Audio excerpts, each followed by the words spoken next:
Mhuri yeZimbabwe kusangana kwatiri kuita zvakare ipo pano paZimu News update apo patinoda kupa first hand update anonga ari kuitika munyika yedu yeZimbabwe. So kana uri mutsva usabve pano usina kusubscribe, kulike nekushare. So tine maupdates akati siyane tiri kuuya nawo pano. Ndiri kuuya ndakatibatanidzei chakusiyai muchinzwa Senator Douglas Ngonzora vachitaura kuti vasiro Ramaphosa vakaurire muno, but isusu according kubva kumilitary intelligence yakatiudza iyo kuti chakaitika pana vasiro Ramaphosa kuti vange vachiuya muno munyika yeZimbabwe inowe kutoti wakauya kunogadzirisa gakava riri pakati pavice president Kosotino Chiwenga napresident Emerson Mnangagwa. Sezvo zvatiri kuona kuti zvinhu izvi zvanga zvakuda kudzokeredzeka futi oro zvoda kudzokeredzeka futi sezvakaitika muna 2017 apo patakaona president Robert Mugabe the late vakanyora tsamba kutoti waMnangagwa vange vachiresigna kana zvanetsa vatange rawo bato. Apo patakaona mazuva akadarikayo Attorney General Virginia Mabhiza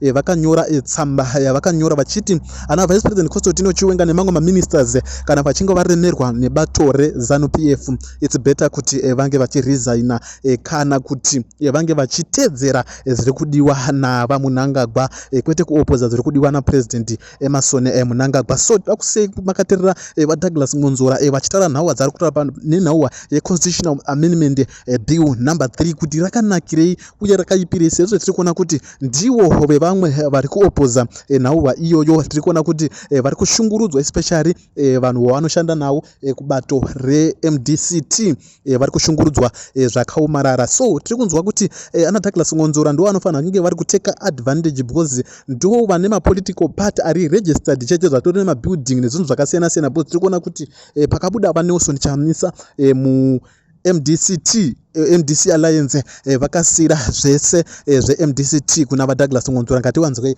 vachitaura pano. So tongoti kana uri mutsvasa pano usina kusubscribe, kulike nekushare. Yeah. Sorry, Uncle. Can you hear me?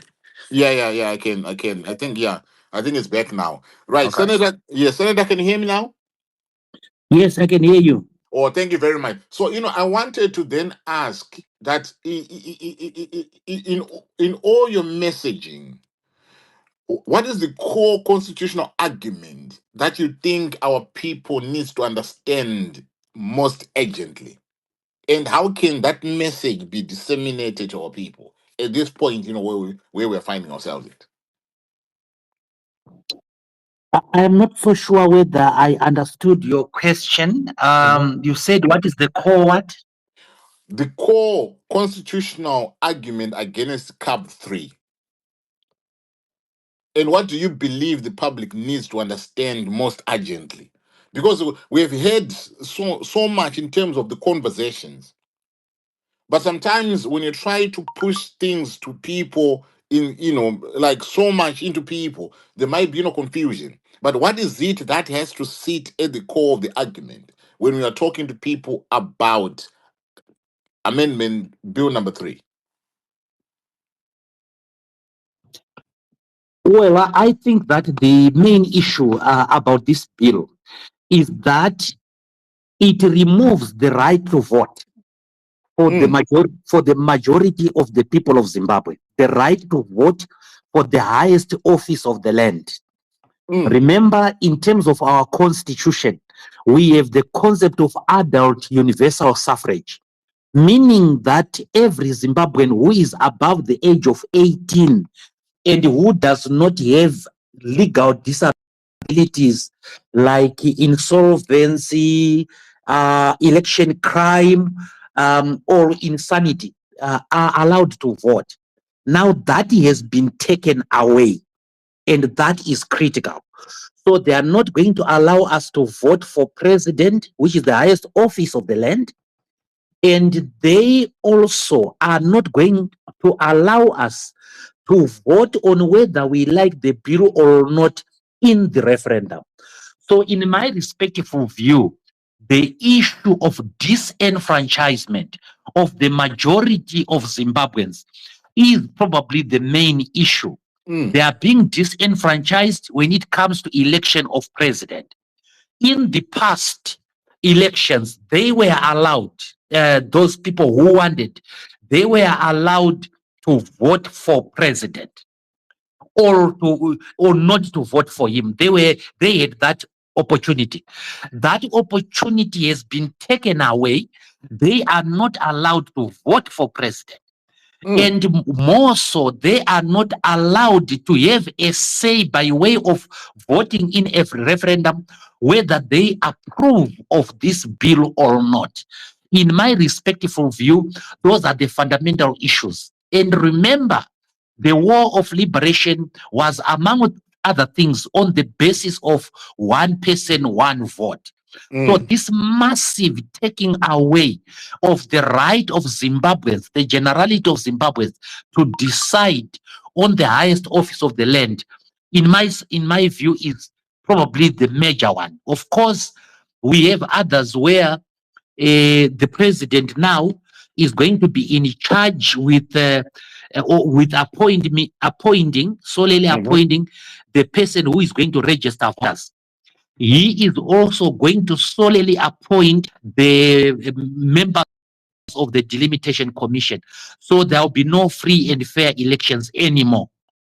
Right. No, I understand that. Thank you very much, for giving, for bringing in, that clarity. I just want to move on quickly to the issue of President Ramaphosa's recent visit. How do you interpret the timing and significance of his visit to Zimbabwe? Oh, he's dropped. Right. We'll see if we can bring him back. Ladies and gentlemen, yeah, if you're joining me, thank you very much for coming through. Senator, can you hear me now?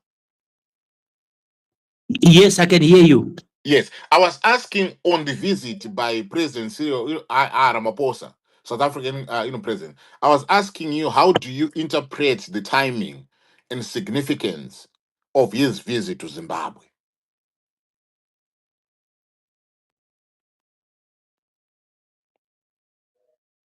Right. Did you hear the question? The visit by President Ramaphosa, yes, I heard that. Yes. So how do you interpret, the timing and the significance? I think the visit has something to do with the security situation in this country. The security situation in this country is quite tenuous. There are a lot of rumors flying around, and there is a lot of tension. And I think that President Ramaphosa was coming to discuss with President Mnangagwa on the issue of the security situation that is there in Zimbabwe, and that will have the effect throughout the region. If there are to be disturbances in this country, they will affect the region. But that is speculation, of course, because that is speculation. But in my view, President Ramaphosa, being a negotiator, very, very good negotiator, is very, very skilled, and is a cunning diplomat. I think he was coming to douse some of the flames that are coming. Remember that there are open accusations against the vice president and other members of ZANU-PF. And we have seen, I think it was the Attorney General who was actually urging the vice president and anybody who disagreed to resign from government. So it's a deja vu. We heard Mugabe saying that if Mnangagwa did not want, he should resign from government and that he should form his own political party. This is what always precedes major events, and we are worried that if this thing is not controlled, if this thing is not handled well and with care, we may have chaos in this country. It is very, very clear that there are a lot of unhappy people, and I interpret the coming of President Ramaphosa to be in line with the security situation in our country. I could be wrong, but I think that is the point. Yeah, quite interesting, right there. I mean, given that you've indicated that you are also being accused is aligning with the vice president, and this internal political climate that is being created around the constitutional issue it just sends a wrong, message, right there. So what message do you think these regional leaders, when they are, when they're coming, what message are they sending? Will it be, intentional or unintentional? This kind of an engagement, what message is it sending, regionally?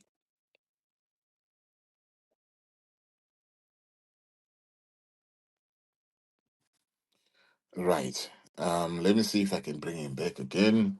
I think he has covered, that. Let me just give him one last question, and then I'll open it up, to the floor. I don't want, to talk too much. I want to if a little bit of time for you guys, to come through, the questions, that you might be having. So if you're just joining me, thank you very much for coming through. I'm here in conversation with Senator Douglas